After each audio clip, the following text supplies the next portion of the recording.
안녕하세요. 뉴스반장입니다. 비오는 토요일 오전, 느닷없이 전해진 황당한 소식에 이건 뭐지라는 말이 절로 나왔습니다. 그건 검찰 조사를 받겠다고 프랑스에서 자진해 귀국한 송영길 민주당 전 대표에 대한 압수수색 소식이었는데요. 귀국한 지 일주일이 다 되어가는 지금, 그것도 주말 토요일 오전에 검찰이 송 전 대표 자택에 대한 압수수색을 실시한 겁니다. 그렇게 자신을 빨리 소환해 조사하라고 할 때는 묵묵부답으로 아무런 대응도 하지 않던 검찰이 모두가 쉬는 주말에 압수수색을 감행한 건데요. 아무런 혐의도 없는데 정치 공작을 벌이는 것이 아닌가 하는 비판이 일자 마지못해 일을 하고 있는 척 하려는 건 아닌지, 아니면 또 모욕주기 일환으로 감행된 보여주기식 쇼가 아닌지 의심됩니다. 하지만 뭐라든 이제는 전혀 신뢰가 가지 않습니다.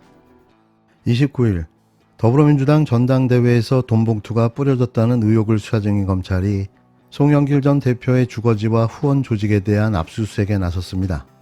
서울중앙지검 반부패 수사 2부는 오늘 송 전 대표를 비롯해 당시 경선 캠프 관계자들의 집과 송 전 대표 후원 조직인 먹고사는 문제연구소 사무실에 검사와 수사관을 보내 관련 자료를 확보하기 위한 압수수색을 실시했는데요. 검찰은 송 전 대표가 접전 끝에 당대표로 선출된 재작년 민주당 전당대회에서 강내구 전 한국수자원공사 상임감사가 윤관석 의원, 이정근 전 사무부총장 등과 짜고 9,400만 원을 같은 당 의원과 지역 상황실장 등에게 봉투에 담아 건넨 혐의를 포착했다며 수사해왔습니다. 검찰은 강 전 대표에 대한 구속영장이 한 차례 기각된 뒤 보강 수사를 벌이는 한편 송 전 대표 등 관련자들을 출국 금지한 바 있는데요. 수사를 이렇게 느긋하게 해도 되는 건가요? 반부패 수사 2부 김영철 부장검사는 윤석열 대통령, 한동훈 법무부 장관과 함께 박영수 특검단 소속이었는데요.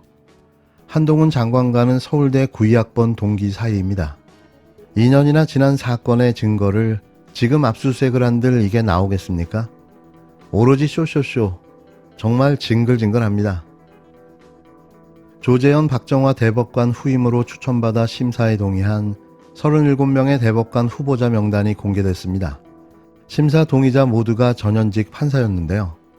이 중 특히 윤석열 대통령 장모의 불법 요양병원 사건의 2심에서 무죄를 선고했던 윤광열 고법 부장판사를 포함해 윤 대통령의 사법연수원 23기 동기가 무려 6명이나 포함되어 있었습니다. 대법원은 오는 7월 18일 퇴임하는 조재현 박정화 대법관 후임을 제청하기 위한 대법관 후보 추천위원회를 구성하고 피청거인 79명 중 심사에 동의한 37명의 명단을 법원 누리집에 공개했는데요. 심사 동의자 37명의 명단을 보면 현직 법관은 33명입니다. 이 가운데 윤 대통령의 연수원 동기는 김문관 부산고법 수석부장, 노경필 수원고법부장, 엄상필 서울고법부장, 오영준 서울고법부장, 윤광열 서울고법부장, 차문호 서울고법부장 등 6명인데요.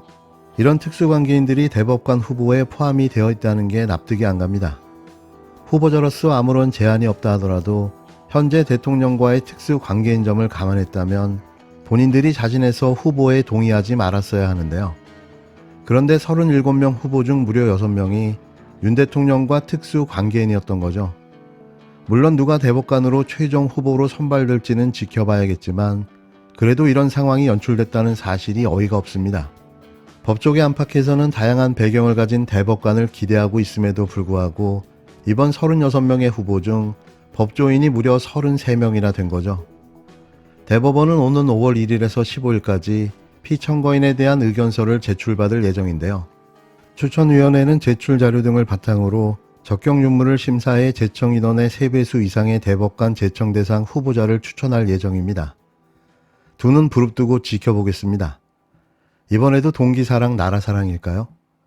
그러고 보면 대통령 내외의 인간관계, 인맥이라는 게 고작 이것밖에 안 되나 싶은데요.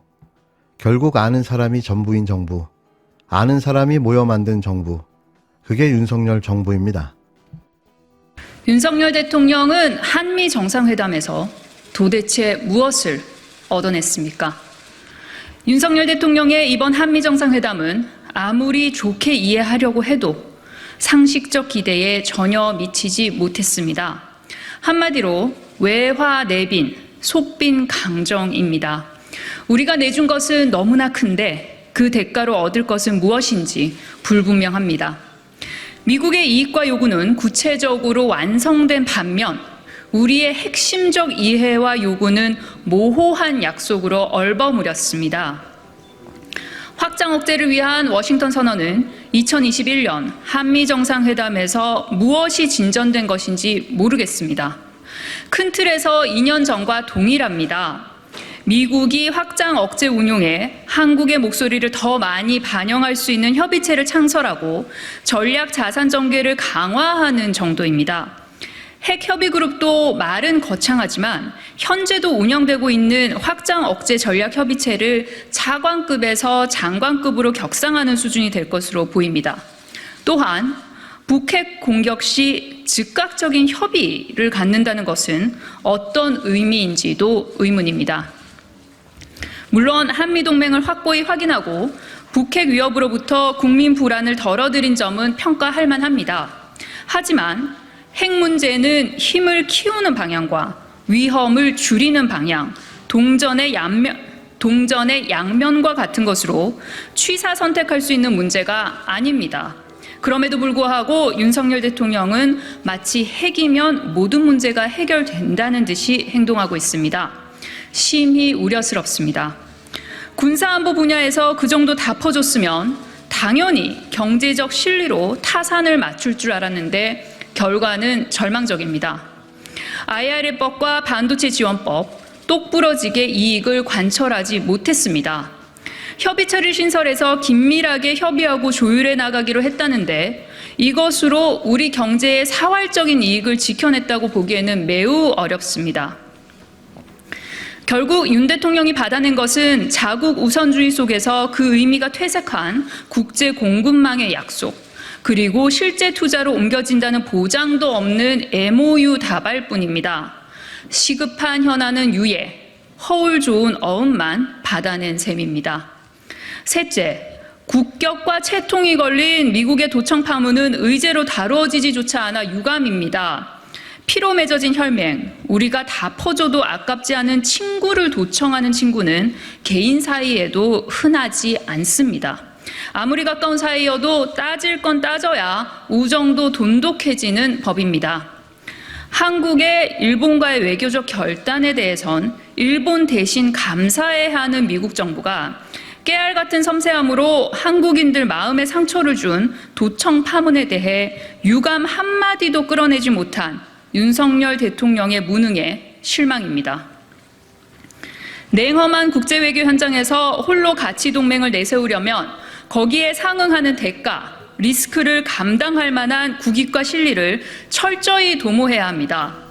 대통령은 국가와 국민과 국익을 지키는 지도자이지 나 홀로 신념을 과시하기 위해 국제 무대에서 도박을 하는 자리가 아닙니다. 우리는 치열한 외교 현장 국제 무대에서 국익을 지키려고 고군분투하는 대통령을 응원하고 싶은데 매번 전해오는 소식은 아슬아슬한 비보뿐이니 참담하고 안타깝기만 합니다.